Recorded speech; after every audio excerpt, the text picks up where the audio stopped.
Fact number 1, মনোবিজ্ঞানীদের মতে আমরা সারাদিনে যে সমস্ত কাজগুলি করি সেই সকল কাজগুলির 90% ইনফরমেশন আমাদের ব্রেনে স্টোর হয়ে যায়। আমরা যা দেখি তার 50% ইনফরমেশনকে আমাদের ব্রেন স্টোর করতে পারে এবং আমরা যা শুনি সেগুলির কেবলমাত্র 10% ইনফরমেশনকে আমাদের ব্রেন মেমোরিতে স্টোর করতে পারে।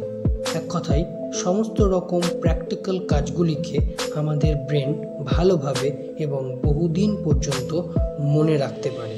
ফ্যাক্ট নাম্বার 2, আপনি কি জানেন যে আমাদের ব্রেন রাতে ঘুমানোর সময় ঠিক ততটাই অ্যাক্টিভ থাকে যতটা দিনের বেলায় বা জেগে থাকাকালীন অ্যাক্টিভ থাকে? হ্যাঁ, আপনি একদমই ঠিক শুনেছেন। আমাদের ব্রেন ঘুমানো থাকাকালীনই হোক বা জেগে থাকাকালীনই হোক না কেন, আমাদের ব্রেন সব সময় কাজ করতেই থাকে, কেবলমাত্র এর পার্টগুলির পরিবর্তন হয়।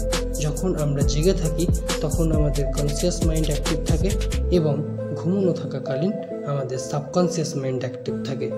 ফ্যাক্ট নাম্বার 3, হিউম্যান সাইকোলজি বলে যে যখন আমরা কোনো জিনিসকে ইজিলি পেয়ে যাই তখন আমরা ঠিক সেই জিনিসটির সঠিক মূল্য বুঝতে পারি না।